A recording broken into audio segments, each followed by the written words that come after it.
বড় শালিক পাখি পালক পরিবর্তন করে কিনা। বন্ধুরা, আমরা সবাই জানি শালিক পাখি ছোটবেলায় 2.5 মাস থেকে 3.5 মাস বয়সে পালক পরিবর্তন করে, কিন্তু শালিক পাখি যদি বড় হয়ে যায় 1 বছর বা 1.5 বছর হয়ে যায়, তারপর কি আর পালক পরিবর্তন করে? আর যদি করেও থাকে তাহলে কয় বছর পর পালক পরিবর্তন করে? মানে প্রথমবার পালক পরিবর্তন করে আর কখন পালক পরিবর্তন করে?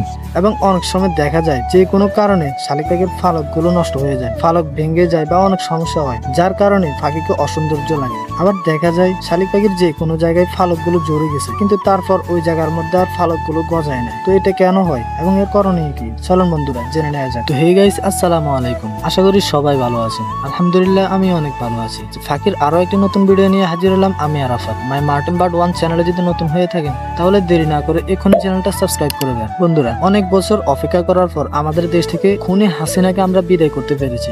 তো এটা সম্ভব হয়েছে শুধুমাত্র ছাত্র জনতার জন্য। তো যারা আন্দোলন করেছেন তাদেরকে মন থেকে শুকরিয়া জানাচ্ছি, এবং যারা শহীদ হয়েছে তাদেরকে তো আমরা আর ফিরাতে পারবো না, কিন্তু তাদের জন্য শুধুমাত্র আল্লাহর কাছে দোয়া করতে পারবো। আল্লাহ তাআলা যেন তাদেরকে শহীদের মর্যাদা দিয়ে জান্নাতের উচ্চ মাকাম দান করেন। বন্ধুরা, প্রথমে আসুন, শালিক পাখি কি প্রথমবার পালক পরিবর্তন করার পর দ্বিতীয়বার কি আর পালক পরিবর্তন করে? হ্যাঁ বন্ধুরা, শালিক পাখি দ্বিতীয়বার নয়, প্রত্যেক বছরে বছরে পালক পরিবর্তন করে। আপনি যদি শালিক পাখিকে টাইম টু টাইম গোসল করান, সময় মতো গোসল করান এবং শালিক পাখির ভালোভাবে যত্ন নেন, তাহলে আপনার ফাঁকে কিন্তু টাইম টু টাইম পালক পরিবর্তন করবে। তাই আপনার ফাঁকিকে রেগুলার গোসল করাবেন, প্রতিদিন গোসল করাবেন, দেখবেন আপনার ফাঁকিও সময় মতো পালক পরিবর্তন করে নেবেন। বন্ধুরা, শালিক পাখি দ্বিতীয়বার কয় বছর পর পালক পরিবর্তন করে? পালক পরিবর্তন করার সময় হলো 1 বছর থেকে 1.5 বছর। আপনি যদি সময় মতে গোসল করান ফাঁকিকে, তাহলে আপনার ফাঁকি 1 বছর থেকে 1.5 বছরের ভিতরে পালক পরিবর্তন করে নেবেন দ্বিতীয়বার। আর প্রথমবার তো 2.5 মাস থেকে 3.5 মাস বয়সে পালক পরিবর্তন করে থাকে। আর শুধু শালিক পাখি 2বার না, শালিক পাখি প্রত্যেক বছরে পালক পরিবর্তন করবে। আপনি যদি শালিক পাখিকে ভালোভাবে গোসল করেন, ভালোভাবে যত্ন নেন, তাহলে আপনার ফাঁকি সময় মতো পালক পরিবর্তন করে নেবে এবং সবসময় সুস্থ থাকবে। বন্ধুরা, শালিক পাখির পালক যদি ভেঙে যায় বা যে কোনো কারণে নষ্ট হয়ে গেছে, যার জন্য ফাঁকিকে অসৌন্দর্য লাগে, আপনার ফাঁকির ওই পালকগুলো আবার নতুন করে কিভাবে গজাবে? তো তার জন্য আপনার ফাঁকিকে ধরবেন, ধরার পর যে পালকগুলো নষ্ট হয়ে গেছে সেই পালকটার গোড়া ধরে টেনে উঠিয়ে ফেলবেন। আর খেয়াল রাখবেন একসাথে সব পালক উঠাবেন না, আজকে 2টা কালকে 2টা, এভাবে পালকগুলো উঠিয়ে ফেলবেন।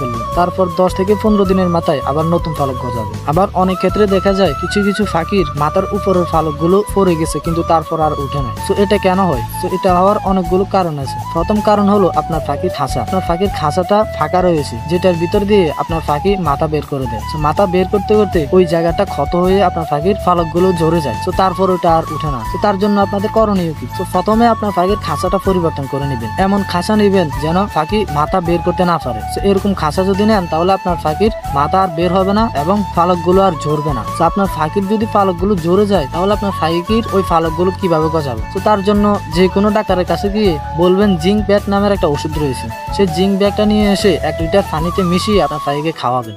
দেখবেন আপনার ফাঁকির কিছুদিনের মধ্যে নতুন পালক গজাতে শুরু করবে। আর খেয়াল রাখবেন ফাঁকির খাঁচাটা পরিবর্তন করে নেবেন। যদি খাঁচাটা না পরিবর্তন করেন তাহলে কিন্তু কোনো লাভ হবে না। আপনি ওষুধ খাওয়ালেও পরবর্তী আবার ওই পালকগুলো উঠে যাবে। খাঁচাটা পরিবর্তন করবেন, তারপর আপনার ফাঁকিকে ওষুধ খাওয়ানো শুরু করবেন। আশা করি আপনার ফাঁকির আবার নতুন পালক গজাতে শুরু করবে। বন্ধুরা, আজকের ভিডিওটা এতটুকুই। যদি ভিডিওটা ভালো লেগে থাকে তাহলে ভিডিওতে একটা লাইক দিয়ে চ্যানেলটা সাবস্ক্রাইব করে দেন। দেখা হবে নেক্সট কোনো ভিডিওতে। সবাই ভালো থাকুন, সুস্থ থাকুন, খোদা হাফেজ।